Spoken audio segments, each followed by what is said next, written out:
দক্ষিণ এশিয়ায় সম্প্রতি একাধিক মেঘ বিস্ফোরণের ঘটনা ঘটেছে, যা ভয়াবহ প্রাণহানি ও ধ্বংসযজ্ঞ ডেকে এনেছে। সম্প্রতি পাকিস্তানের খাইবার পাখতুনখোয়ায় আকস্মিক মেঘ বিস্ফোরণে ভয়াবহ বন্যা ও ভূমিধস হয়। এতে নিহত হন অন্তত ৩২০ জন, যার মধ্যে শুধু বুনের জেলাতেই ১৫৭ জন প্রাণ হারান।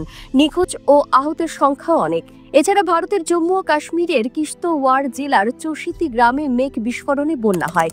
এতে অন্তত ৬৫ জন নিহত, ৩০০ জনের বেশি আহত এবং ২০০ জনের বেশি নিখোঁজ হন।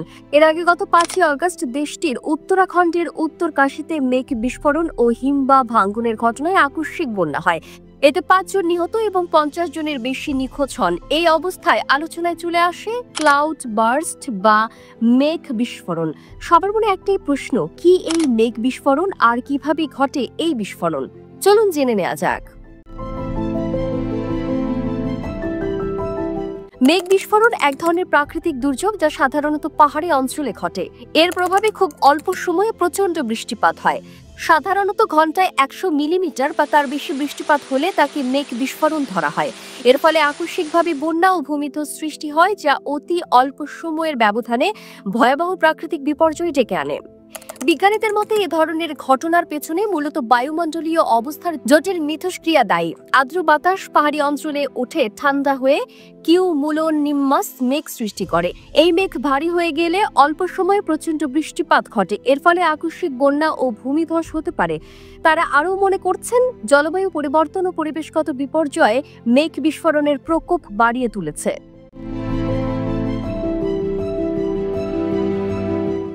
অস্ট্রেলিয়ার মেলবোর্ন ইউনিভার্সিটির আবহাওয়াবিদ রুচিত কুলকার্নির মতে, এটি সাধারণত বর্ষার সময় পাহাড়ি অঞ্চলে ঘটে থাকে।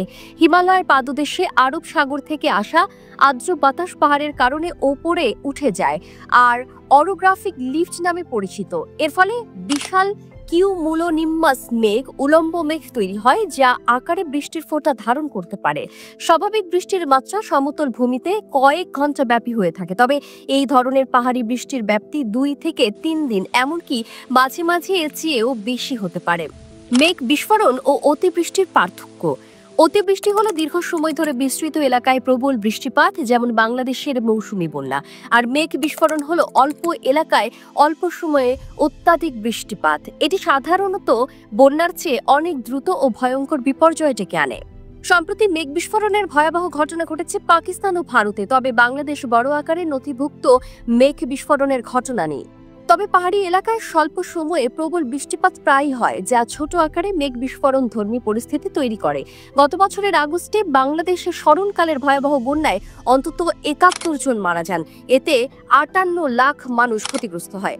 বাংলাদেশের সমতল ভূমি হওয়ায় এখানে ঝুঁকি তুলনামূলক কম, তবে পাহাড়ি, চট্টগ্রাম ও সীমান্তবর্তী এলাকায় এমন ঘটনার আশঙ্কা থেকে যায়। সাধারণত পাহাড়ি অঞ্চল, নদীর উৎস বা হিমবাহের কাছাকাছি এলাকা এবং সংকীর্ণ উপত্যকা ও অপ্রশস্ত নদীপথে হঠাৎ জমে থাকা জলীয় বাষ্প একসঙ্গে নেমে আসার সুযোগ থাকে।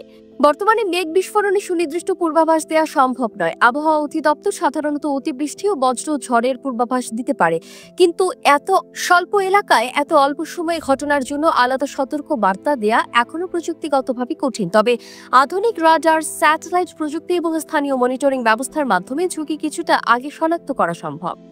জলবায়ু পরিবর্তনের ফলে চরম আবহাওয়ার ঘটনাগুলো বাড়ছে। তাপমাত্রা বৃদ্ধির কারণে বায়ুমণ্ডলে বেশি জলীয় বাষ্প জমা হয়। এর ফলে স্বল্প এলাকায় হঠাৎ করে অতিবৃষ্টির আশঙ্কা বাড়ে। বিশেষজ্ঞদের মতে, ভবিষ্যতে জলবায়ু পরিবর্তনের সঙ্গে সঙ্গে মেঘ বিস্ফোরণের ঘটনাও আরও বাড়তে পারে। মেঘের বিস্ফোরণ কোনো সাধারণ বর্ষণ নয়, এটি মুহূর্তের মধ্যে পাহাড়ি ও সীমান্তবর্তী অঞ্চলে ভয়াবহ বিপর্যয় ডেকে আনে। দক্ষিণ এশিয়ার সাম্প্রতিক প্রাণহানির ঘটনা আমাদের সতর্ক করে দিচ্ছে, বাংলাদেশে এখনো বড় আকারে এমন ঘটনা না ঘটলেও জলবায়ু পরিবর্তনের কারণে এ ঝুঁকি ভবিষ্যতে বাড়তে পারে। তাই এই বিষয়ে সচেতনতা, প্রযুক্তিগত উন্নয়ন এবং প্রয়োজনীয় প্রস্তুতি নেওয়া জরুরি।